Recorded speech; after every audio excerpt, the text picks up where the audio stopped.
My dad is trying to force my spoiled stepsister on my summer trip, and even after I told him I'd never forgive him, he still won't listen, so I'm taking matters into my own hands to make sure he can't control me anymore. For some context, I, 17 female, am about to graduate. My friends and I have already planned a trip to a cabin for the summer before we start college. I've been babysitting since I was 13, so I've saved up a good amount of money and am very excited for the trip. When I was 15, my dad got remarried about a year and a half after my mom passed away. My dad's wife had a 13-year-old daughter, and as soon as we moved in together, they started to push her off on me and force us to do everything together. I don't like my stepsister. She's always throwing tantrums if she doesn't get what she wants. She's spoiled to the point that at my 16th birthday she got her own special cake so she wouldn't feel left out, and she also blew out the candles on my cake, and when I complained, my dad told me, "It's time to grow up, being a sister is about sharing things." I told him I didn't have a sister, and I guess she overheard and she went on a rampage. The party was ruined. I then distanced myself more from them after that. I'm forced to either take her with me to places or stay home with her if I can't take her, or my dad or dad's wife can't watch her or don't want to deal with her. Imagine everything that I said she does with my dad and his wife onto a 15 to 17-year-old me. I was forced to take her bowling with me, and she would not stop trying to dig her hands in the part where the balls come out, and she tried running down the lane, so I had to take her home and my night was ruined. This happens a lot, but they don't care. I have tried to keep this trip a secret from her, but when I was in my room on the phone talking about it over pizza and music, I found out she snuck in and hid in the closet and was eavesdropping. She bursted out asking if she could come, and I told her no and to get out. She started stomping her feet and she ran out. My friends begged me to not invite her. My dad called me downstairs and asked if she could go because she could use a vacation, and I told him I'm not taking her. They can take her on a vacation, but I'm not watching her for almost 3 weeks alone. My dad's wife called me selfish and that my dad was paying for a portion of it anyway, and if Lily doesn't go, then I don't get to go. I told her she doesn't get a say in any of this, she's not my mom, and to stop forcing her child on me when she created what she is. Lily starts yelling at me about not being a big sister and I don't want to spend time with her. I snap and tell her I don't. She ran away crying, and my dad said he won't pay for the rest of my trip if I don't take her. So I told him if he does that I will not be talking to him anymore, nor will I forgive him for it. He said I'm being dramatic and she isn't bad. So I grabbed a bag and went to my aunt's house, my mom's sister, and told her what happened, and she said she would put up what he took away, and when I go to college, I can stay with her. I told my dad what I was doing and he blew up at me and said I was being a brat and they're my family now and not my aunt. As far as I know, she does not have any disabilities. She's been to doctors and therapy. She's just insanely spoiled, and that's how she's always gotten her way when told no.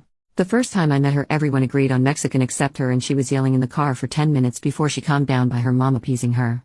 Then she goes back on her phone texting. If she does, then that explains why she acts that way, and I can take it that she can't help it, but I still shouldn't be forced to watch her 24/7. Update 6 months later. I know a lot of people wanted an update to my last post. The trip happened and I did not end up taking her like I said I wasn't. From the time that I posted that up until the time that I left, the household was very tense and awkward. I was not speaking to any of them. The only person I had to confide in and talk to was my aunt, and I'm so grateful for her. My dad still thought that I was going to bring her on the trip, and I kept telling him that I am not watching her and she is not coming with me. The morning of the trip we left at like 6 in the morning. When he called me I was already about 5 hours out, so he couldn't do anything. When I got back it was a lot of yelling and crying from me and my dad and his wife. She said that I left them in a tough position and they had to stay home because they couldn't get anyone to watch Lily. My dad and I had a serious talk for hours and he agreed that maybe we need to separate so we can work on our relationship. Which hurt me because I would have liked for him to tell me I can stay in my own home while we do it. But I did end up going to my aunt's house with no issues. My dad and I started family therapy with just the two of us. His wife was pretty upset. He was actually listening to me and was seeing where I was coming from. Right when we were getting good and building a better relationship, I came over for dinner and he asked if we could integrate his wife and Lily into therapy, and I told him that I had no interest in having a relationship with them. She called me a selfish cunt and that I need to be grateful that she let me stay with them after she moved in. I waited for my dad to correct her and he was silent pretty much, so I left and I haven't talked to him in almost a month. He keeps showing me that he will not be on my side. So, to wrap things up, the cabin trip was so much fun. I have never felt so free from a burden. The trip was in June and we were there for almost a month. We extended it.